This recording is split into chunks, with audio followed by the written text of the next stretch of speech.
ಹೇಳಿ ಏನಾದ್ರು ಕೇಳಾಗಿತ್ತು. ವರ್ಷಗಳ ಕನಸು ಇಲ್ಲಿನ ಸೇತುವೆ ಈ ನಾಳೆ ಉದ್ಘಾಟನೆ ಆಗ್ತಾ ಇದೆ. ನಾನೇ ಅದಕ್ಕೆ ಶಂಕುಸ್ಥಾಪನೆ ಮಾಡಿದ್ದು. ಅದು ನನ್ನ ಕೈನಿಂದಲೇ ಉದ್ಘಾಟನೆ ಆಗ್ತಾ ಇರ್ತಕ್ಕಂಥದ್ದು ಬಹಳ ಸಂತೋಷದ ವಿಚಾರ. ಬಹಳ ದಿನಗಳಿಂದ ಬೇಡಿಕೆ ಇದ್ದಂಥದ್ದು. ಅದನ್ನು ಶ್ರೀನಿವಾಸ್, ನಮ್ಮ ಸರೋವರ ಶ್ರೀನಿವಾಸ್ ಅದನ್ನು ಮಂಜೂರು ಮಾಡಿಸಿದ್ದು ಸರ್ಕಾರ ಕೇಳಿ ನಾನೇ ಆಗ ಮುಖ್ಯಮಂತ್ರಿ ಆಗಿರುವಾಗ ಮಾಡಿದೆ. ಮತ್ತು ಈಗ ಮುಖ್ಯಮಂತ್ರಿ ಆಗಿರುವಾಗ ನಾನು ಉದ್ಘಾಟನೆ ಮಾಡ್ತಾಯಿದ್ದೆ. BJP-ಅವ್ರ ಕಾಲದಲ್ಲಿ ಅದು ವಿಳಂಬ ಆಗೋಯ್ತು, ಏನೂ ಆಗಲಿಲ್ಲ.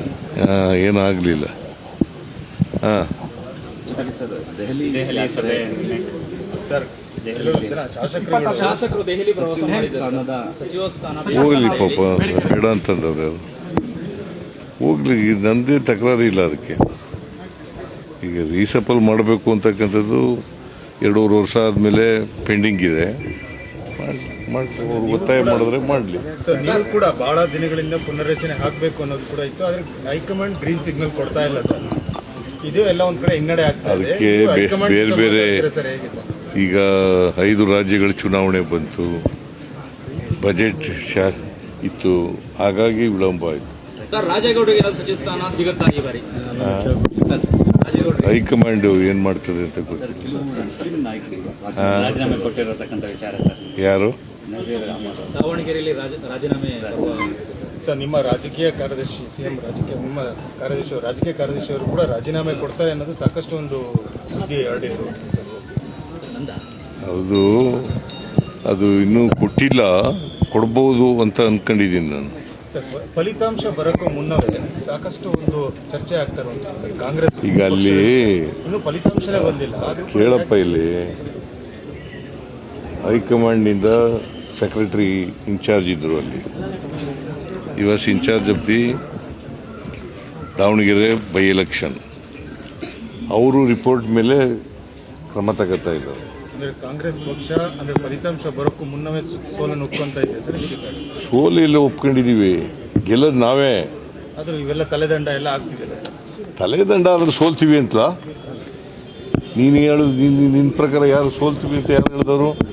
ನಿಮ್ಮ ಪಕ್ಷದ ನಮ್ಮ ಅಭ್ಯರ್ಥಿಯ ಸೋಲಿಗೆ ಕೆಲವು ವರಿಷ್ಠ ನಾಯಕರು ಕಾರಣ ಅಂತ ಹೇಳಿದ್ದಾರೆ. ಯಾರು? ಸಲೀಂ ಅಹಮದ್ ಹೇಳಿದಾರಲ್ಲ ಸರ್. ಹಂಗೆ ಹೇಳುತ್ತೆ, ಆ ಥರ ಹೇಳಿಲ್ಲ. ನಮ್ಮವರೇ ಆಂಟಿ ಪಾರ್ಟಿ ಆಕ್ಟಿವಿಟೀಸ್ ಮಾಡಿದ್ದಾರೆ ಅಂತ ಹೇಳಿದ್ದಾರೆ ಹೊರತು ನಾವೇ ಸೋಲ್ತೀವಿ ಅಂತ ಏನು ಹೇಳಿಲ್ಲ. ಸೋಲಿಗೆ ಕಾರಣ ಆಂಟಿ ಪಾರ್ಟಿ ಆಕ್ಟಿವಿಟೀಸ್ ಅಂತ ಹೇಳಿಲ್ಲ. ನಾವು despite anti party activities we will win. Sir, ಮಲೆನಾಡಲ್ಲಿ ದೊಡ್ಡ ಸಮಸ್ಯೆ ಇರುವಂಥದ್ದು ಸರ್. ಅರಣ್ಯ ಇಲಾಖೆ ಹಕ್ಕುಪತ್ರಗಳಿಗೆ ಅನುಮತಿಯನ್ನು ಕೊಡಲ್ಲ. ಅದೇ ಮಲೆನಾಡು ಭಾಗದಲ್ಲಿ ರೆಸಾರ್ಟ್ಗಳಿಗೆ ಬೇಕಾಬಿಟ್ಟಿಯಾಗಿ ಅನುಮತಿ ಕೊಡುತ್ತೆ. ಮೇಲ್ಭಾಗದಲ್ಲಿ ಈಜುಕೊಳ ನಿರ್ಮಾಣ ಮಾಡಲಿಕ್ಕೆ ಕೂಡ ಅವಕಾಶ ಕೊಡುತ್ತೆ. ಅಂದರೆ ನೀವು ಶೋಷಿತರ ಪರವಾಗಿದ್ದೀರಾ, ಆದರೆ ಹಕ್ಕುಪತ್ರ ಕೊಡಲಿಕ್ಕೆ ಅರಣ್ಯ ಇಲಾಖೆ ಅನುಮತಿ ಕೊಡಲ್ಲ. ನಾನು ಮೀಟಿಂಗ್ ಮಾಡ್ತೀನಿ ಅದ್ರ ಬಗ್ಗೆ. ಪ್ರವಾಸೋದ್ಯಮ ಚರ್ಚೆಯಲ್ಲಿರುವಂತದ್ದು ಸರ್. ಕೇರಳದ ಬಾಲಕಿ ಸಾವನ್ನಪ್ಪಿರುವಂತದ್ದು ಚಿಕ್ಕಮಂಗಳೂರಲ್ಲಿ. ಆದ್ರೆ ಸರ್, ಕೇರಳ ಮೀಡಿಯಾ ಒಂದು ಪ್ರಶ್ನೆ ಇಟ್ಟಿತ್ತು ಸರ್, ಕರ್ನಾಟಕ ಸೇಫ್ ಅಲ್ಲ ಪ್ರವಾಸಿ ತಾಣವಾಗಿ, ಇಲ್ಲಿ ಯಾರು ಪ್ರವಾಸಿ ಯಾವುದೇ ರೀತಿ ಅಭಿವೃದ್ಧಿ. It is not correct. ಈಗ ಹುಡುಗಿ ಬಂದು ಯಾವುದಕ್ಕೆ ಸತ್ತಿದಳು ಅಂತ ಗೊತ್ತಿಲ್ಲ ನನಗೆ, ಅದು ಎಂಕ್ವೈರಿ ಆಗಬೇಕು. ಆದರೆ ಕರ್ನಾಟಕನೇ ಸೇಫ್ ಅಲ್ಲ ಅಂತಕ್ಕಂಥದ್ದು ಸತ್ಯಕ್ಕೆ ದೂರವಾದಂಥ ವಿಚಾರ.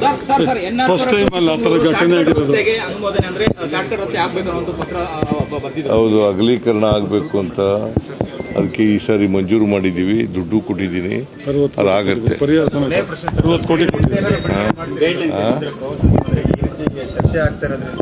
ಗೈಡ್ಲೈನ್ಸ್ ಏನಾದರೂ ಒಂದು ಮೀಟಿಂಗ್ ಮಾಡ್ತೀನಿ.